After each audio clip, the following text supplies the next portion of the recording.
O mel, tá? A gente precisa ter alguns cuidados na hora de fazer a sua utilização, tá? A primeira coisa é que nós não devemos aquecer o mel em temperaturas altas. Não é indicado aquecer o mel acima de 50 graus. Vários estudos já vêm comprovando essa informação em muitas pesquisas, e eles mostraram que acima de 50 graus, o mel ele pode começar a liberar uma substância que ela é tóxica para o nosso corpo. E que o aquecimento do mel faz com que ele perca suas propriedades medicinais. Ele perde as suas propriedades. Então, muitas propriedades que a gente já vai falar aqui agora, elas são perdidas quando você ferve o mel, por exemplo, numa panela. E quando a gente olha os preparos de xaropes que as pessoas geralmente fazem, que aprenderam de forma popular, como que é esse preparo? Né? A pessoa pega, tá? Ela bota o mel numa panela, ela coloca mais ou menos algumas xícaras de água, né? Ela coloca folhas de algumas plantas ali dentro e ela ferve aquilo durante 40 minutos, durante 1 hora, por exemplo, para que haja a extração dos princípios ativos daquela planta. Só que isso é um grande problema. Quando a gente fala sobre essa informação, muitas pessoas ficam espantadas. Nossa, eu não imaginava que o mel não poderia ser aquecido. Agora, quando você olha antigos textos da medicina indiana, da medicina ayurveda, né? Você lê lá antigos textos, que na época nem existiam pesquisas e estudos científicos, eles já falavam sobre isso. Eles acreditavam na época, claro que um pouco exagerado, mas que o consumo do mel não poderia ser feito quando a pessoa estava com febre. Porque quando você está com febre, o seu corpo está quente. Então tudo que é ligado ao calor, eles não fazem a utilização de mel. Então, nesses antigos textos, por exemplo, a medicina ayurveda nem recomendava que você utilizasse mel no verão, por exemplo. Por conta que o calor poderia acabar afetando o mel e, como consequência, afetar a sua saúde. A gente sabe hoje que, pelo menos na condição aqui nossa, né, isso não é um problema. O problema é você ferver o mel. E essas receitas de xaropes, elas são feitas basicamente você cozinhando esse mel com as plantas durante 30, 40, 50 minutos, por exemplo. Isso é um grande problema. Começa pelo problema do mel, e tem o problema também que as pessoas utilizam plantas como folhas de guaco, folhas de hortelã, açapeixe, folhas de manga, poejo e outras plantas que trabalham, por exemplo, a parte respiratória. Elas cozinham essas plantas durante muito tempo. E isso vai afetar também os princípios ativos da planta, porque você vai queimar os princípios ativos da planta. Então, percebam que são formas não muito inteligentes, não são corretas de você aproveitar os benefícios que o mel tem para a sua saúde.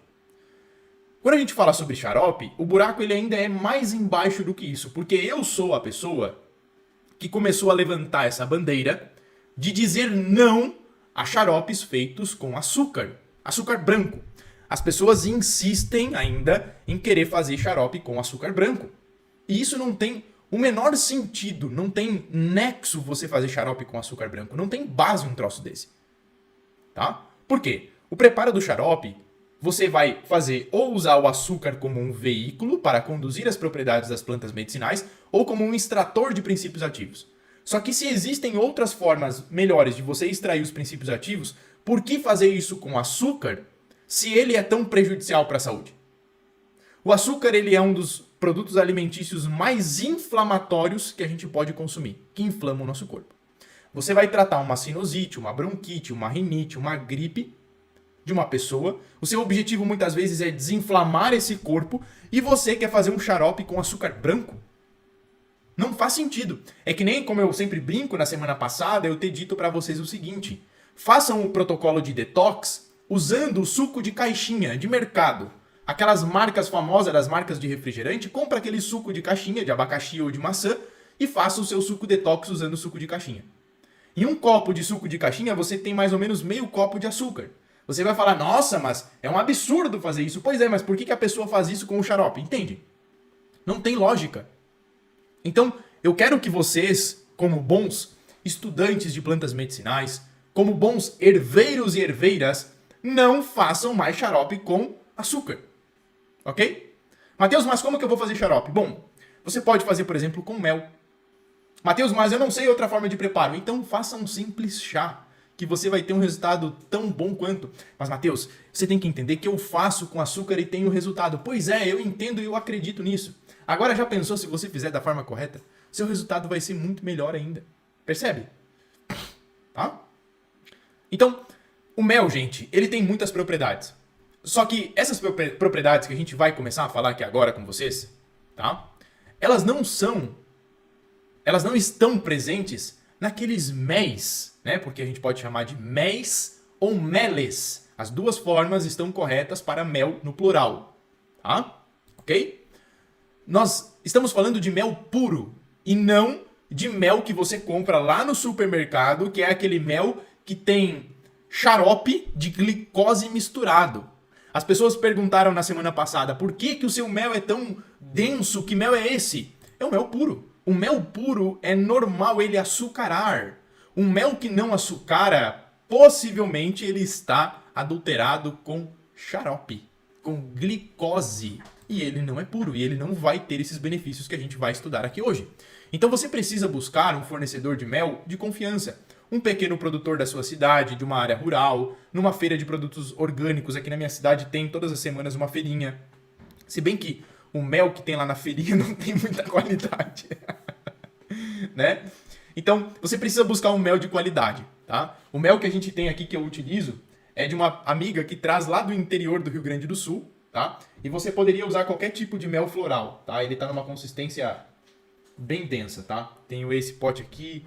Tenho esse pote aqui que tá com o restinho também, tá? Tem um outro cheio de balde fechado. Aqui em casa mel não falta. Então, o que acontece? Nós temos diversos tipos de méis, só que eles têm propriedades muito semelhantes, tá? Existe até um outro tipo de mel que eu vou comentar, que é o mel da Bracatinga. Eu já comentei aqui em outras aulas para vocês, tá?